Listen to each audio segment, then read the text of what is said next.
बायतू की बात करें तो बायतू में पिछले 5 सालों में उम्मीदराम जी ने कई ऐसे काम किए हैं, कई सपोर्ट भी किया आर्थिक रूप से कई संस्थाओं को, या फिर किसी व्यक्तिगत सपोर्ट की बात करते हैं तो लोगों में चर्चा है कि उम्मीदराम इतना पैसा कहाँ से लाते हैं जो हर किसी को दे देते हैं।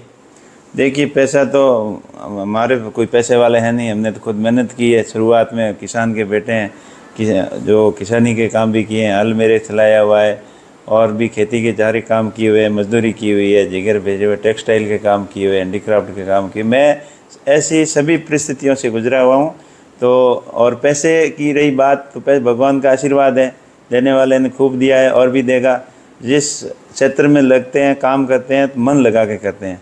अब रही बात पैसे की, पैसे लोगों का सपोर्ट मिल रहा है, खूब लोगों का आशीर्वाद मिल रहा है, और इस वजह से लोगों की दुआओं की वजह से सब सिस्टम चल रहा है। और जितना ये कह रहे हैं कि इतना पैसा किया, वैसा कुछ नहीं है। जितनी हमारे से मदद होती है उतनी पहले से ही करते आ रहे हैं। शिक्षा के क्षेत्र की बात करो, अपने गांव की स्कूल की बात करो, या जिस ज़रूरतमंद को अपनी सामर्थ्य अनुसार हमेशा मदद करने की कोशिश की, और उस कड़ी में अभी भी कर रहे हैं।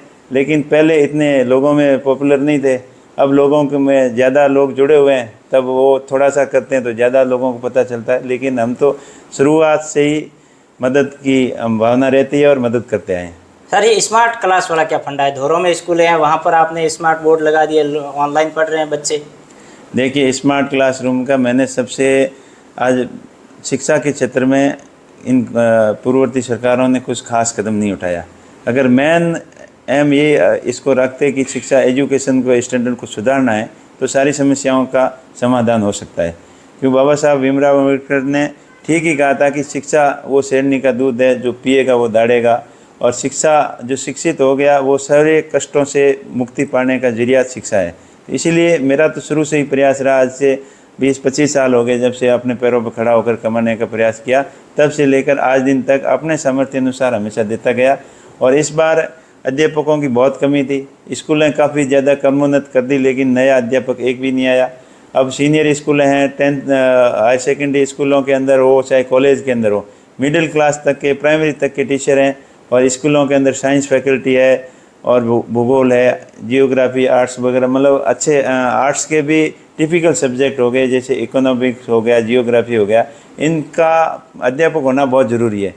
और साइंस का तो बहुत ही ज़रूरी है, जैसे केमिस्ट्री है और फिजिक्स है और बायोलॉजी है। ये बिना अध्यापक पढ़ना मुश्किल होता है। तो मैंने उस चीज़ का बहुत ही मेरे को दुख हुआ, और अपनी तरफ से मैं क्या हेल्प कर सकें उसके अंतर्गत 50 स्कूलों के अंदर कम से कम लगभग मैंने स्मार्ट क्लास की घोषणा की, जिसमें से 35-40 लग गए हैं, और भी जल्दी लग जाएंगे।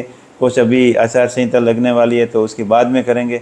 मेरा ये मानना है कि, और मेरा मन भी है कि बायतू के अंदर जितनी स्कूलें हैं हायर सेकेंडरी, उन सभी स्कूलों के अंदर अपनी निजी कमाई से, अपने पैसे से एक स्मार्ट बोर्ड में लगाऊं, ताकि लोगों को प्रेरणा मिले कि अध्यापकों की कमी लोग गांव वाले तो पूरे नहीं कर सकते, लेकिन वो सिस्टम देखकर गांव वाले अपने सहयोग से भी, वो अगर सभी स्कूलों के अंदर गांव वाले सहयोग करके उससे प्रेरणा लेकर 4-4, 5-5 बोर्ड गांव वाले लगा सकते हैं। कोई बाहर नहीं है, क्योंकि हर एक गांव में आप देखते आए हो सामाजिक प्रोग्राम होते हैं, धार्मिक प्रोग्राम होते हैं, उसमें लाखों रुपए, करोड़ों तक भी खर्च होते हैं। लेकिन गांव के लिए अगर 2-2 हज़ार रुपये बच्चा स्कूल पे पढ़ता है, उसके ऊपर 2-2 हज़ार रुपये का चंदा अगर गांव वाले करके करें, तो पूरी स्कूलों के अंदर स्मार्ट क्लासरूम डिजिटल सिस्टम लग सकता है। और उसके अंदर खाली मॉनिटरिंग की ज़रूरत है।